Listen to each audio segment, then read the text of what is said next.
So today you're here for the demo class. My name is Miss Miriam Haddad. You can call me Miss Miriam. You can call me Miss Haddad. It's up to you. I just finished my law degree from Bond University in Australia. And I also have an honors Bachelor of Arts degree from University of Toronto, Mississauga. I've been working with Duke College for actually more than 3 months, needs to be updated, almost 9 months now, teaching the reading and the writing courses. Okay, so back to the course. What will we learn about? So this is obviously an advanced reading course.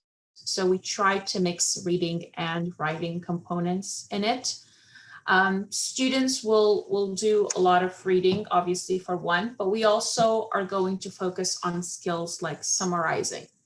Okay, so we'll talk about how to write a summary of a story, how to write a summary of an article, so how to write a summary of fiction and how to write a summary of nonfiction work.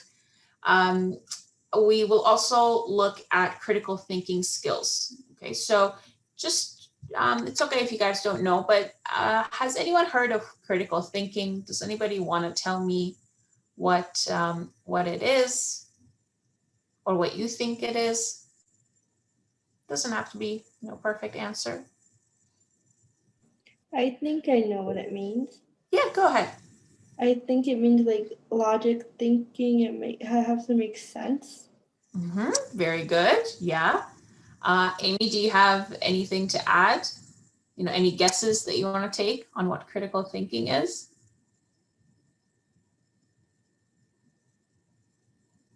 Well, it's just like, I don't know, like judging something. Yeah, absolutely. So critical thinking is a process. It's a way of thinking. Okay, so Mari said that it is, it involves, logical thinking in a way that makes sense. Okay, so this means that you see a problem and you try to analyze what the problem is and you find the solution to it. Okay, and Amy said an important part of critical thinking is also judging, or what we call constructively criticizing something. Okay, so if you see an article online, or forget the article, if you see a product on Amazon now and you give a review on it, you're talking about the good things and the bad thing about that particular product. We call that constructive criticism.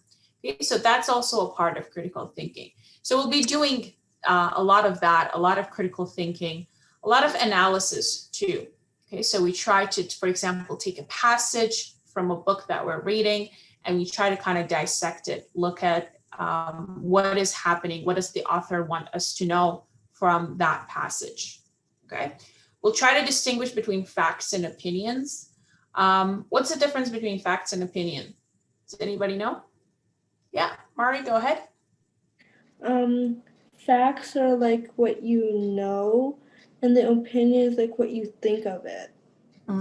Yeah, so opinion tends to be very what we call subjective. Okay, so it's something that it's something that you think about, okay, or you have an opinion about. Whereas a fact is something that can be proven. Okay, so usually you are not able to prove an opinion, but you can prove a fact. Sometimes when we write, for example, when we write essays, it always starts off with an opinion, but then you try to prove that. And if it becomes proven, then that opinion becomes a fact. Okay, so what we also are going to look at are elements of a story. Okay, so we're going to be reading a lot of fiction work, so stories, narratives. Every story has elements to it, and we're going to look at what each one means and how we can identify each one in a story. And like I said, we kind of couple analysis and critical thinking with what we call reading comprehension. Okay, so we'll get a piece, like I'll show you an example later, we'll get a passage and we will read it and we'll try to answer questions about it and write reflections on it. And the reflection part is the writing responses, okay? We practice our writing. Like I said, this is kind of a mix between a reading and a writing class. So what we also will have students do is read, and so after you're done the reading for the novel, you also get a chance to write essays about it, and I'll teach everyone how we do that. Okay, so these are some of the skills that we're going to apply. Okay, so you'll learn effective communication skills. So you'll learn how to read effectively. We do a lot of research throughout the class. So I'll give you an assignment in class or as homework, and I'll tell you to hop on the internet and research. Okay, so I'll teach you how we do research properly and how we do it in a way that's going to get you the best results out there on the internet, because the internet has a lot of sources and not everything is true. Okay, so I teach you how to research properly and what material is actually good to use. We are going to also focus on critical thinking and strategic planning. So we're going to have to distinguish between facts and opinion. What makes a fact? What makes an opinion? Obviously this will help you also improve your vocab. So what to say, when to say it, how to say it, sentence structure, all of these things. Throughout the course, we have presentations and we have written work. So you're not just reading and that's it, calling it a day. No, you're also applying all of the skills that you get from reading. Okay. Any questions so far, Mari or Amy? Feel free to jump in and discuss some of the things with me. Oh, okay. All right, so this is the course expectations from students. So my expectation is that you participate in class discussions, and I think you guys are pretty good so far on this point. But I always try to get students to participate, to engage with me, to discuss things. Students should have a strong level of understanding in English, and obviously you don't have to be English professors, but this is appropriate for your grades and your level. If I was having a third grader doing this course, it won't be appropriate for them. Students should always have their cameras on. Sorry, this is school policy, so you need to have that on unless there's an issue. Students need to be able to use technology effectively, like Google Classroom. So everything I have for your assignments is on Google Classroom, and everything kind of goes there. So this is what Google Classroom looks like. I'll just go on this, okay? So I'll post your homework, and you have to, so it will say the instructions, and you have to submit your homework on the document, for example, okay? It's really easy to use. All you need is, like I said, all you need is a Gmail account, okay? So if you decide to enroll, just make yourselves a Gmail account and you should be good to go. I do a lot of group work. So a lot of times what I'll do is, well, obviously if I have a larger class, I split people into groups and usually give them assignments to do in class. And when they're done, they come back and they discuss with me, okay? So whatever it is that I gave them a discussion on or an assignment on, they discuss it all together, and then they come back and discuss it with the rest of the class. So do expect to be working in a group, and do expect to do some individual work as well in class. And obviously after class, okay, for your homework. This is not a very hard class. I try to give you a reasonable amount of homework, but I do expect students to do their homework. I do expect that if you can't do your homework for any reason, that you talk to me, that you talk to your teachers if you're in a different course, and we'll be able to set an extension. We'll give you extra time to do your homework. So I don't mind giving extensions. You just have to let me know. Okay, don't just not do the homework and call it a day. Okay. So what do we do actually in the class? This is our syllabus. So we have some novel units. We have done 3 different novels in the past. We've done To Kill a Mockingbird by Harper Lee. We've done The Kite Runner by Khalid Hosseini. And we've done The 5 People You Meet in Heaven by Mitch Albom. Okay, so the students who are in your previous courses have done these books.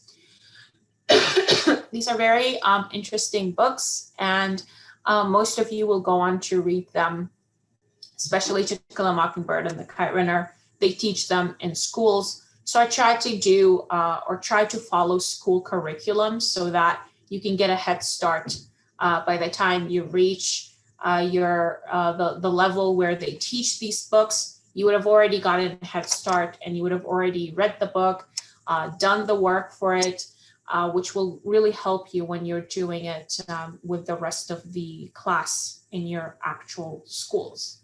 Okay. We also read some short stories. I have one class that's doing short stories unit. So you do short stories. There's always going to be questions that we discuss together. There's always going to be writing responses that we look at together. And we always do presentations. Throughout the class, we also do some fun activities like the ones that I'll show you in a minute. But that's pretty much what we do in the class and what you can expect from me as your teacher. So a lot of times you'll see this, this little figure right here. And usually I'll spend the first part of the class lecturing like this. And the second part of the class is all going to be practice or interactive. When we do the novel classes, it will all be me asking you questions and you answering and us discussing, okay? So it's rarely ever me just talking and you listening, but because today I'm just giving it over you, I have to. Okay, so let's look at this passage from the book Stone Fox. And this is what we typically do in class. We'll have a passage, except we'll have a book and we'll talk about it. So I wanted to give you an example of what we do. So can I get a volunteer to read this for us? Okay, let's pick Amy, go ahead. Read out the passage for us. One day, grandfather wouldn't get out of bed. He just lay there and stared at the ceiling and looked sad. At first, little Willie thought he was playing. Little Willie lived with his grandfather on a small potato farm in Wyoming. It was hard work living on a potato farm, but it was also a lot of fun, especially when grandfather felt like playing. Like the time grandfather dressed up as a scarecrow out in the garden. It took little Willie an hour to catch on. Boy, did they laugh. Grandfather laughed so hard he cried, and when he cried, his beard filled up with tears. Grandfather always got up real early in the morning, so early that it was still dark outside. He would make a fire, then he would make breakfast and call little Willie. Hurry up or you'll be eating with the chickens, he would say. Then he would throw his head back and laugh. Okay, perfect. Thank you so much, Amy. Okay, so we've read this passage. Let's look at the questions.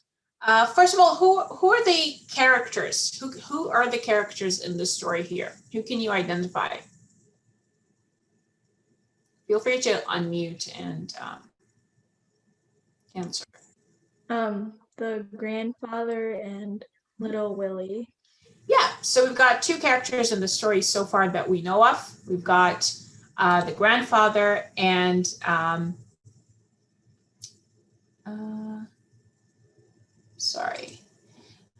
yeah, so you've got the grandfather and you've got little Willie. Okay, so with little Willie, we see what's the relationship between them. They're obviously grandfather and grandson. So we see that there is a familial relationship between them. What happens in this passage here?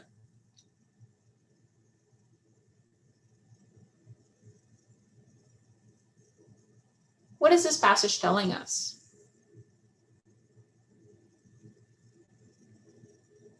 Mari, what do you think? That they lived together and sometimes they would play. Yeah, so how do you characterize their relationship? Is it a good relationship? Is it a bad one? What do you think? It's a good one. Yeah, it's a good relationship. They have a lot of fun on the farm. They obviously do the work on the farm. It's hard work living on a potato farm, but they do have fun. What's the conflict? What's the problem in this issue? Or what can you predict that the problem is going to be in this issue or in this passage?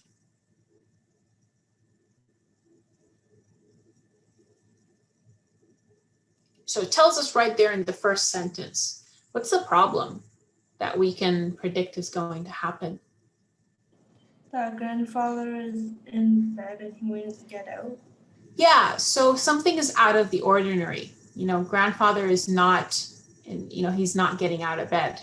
So we can see that that's kind of a problem that is going to happen, okay? And we'll obviously have to read to find out more about it. Okay, so this is something what we usually do in class. Obviously, we do this more, across the 1.5 hours that we have. Okay, perfect. Then I do hope to see you. And like I said, if you have any questions, feel free to get in contact with any of our teaching assistants and we will discuss this further.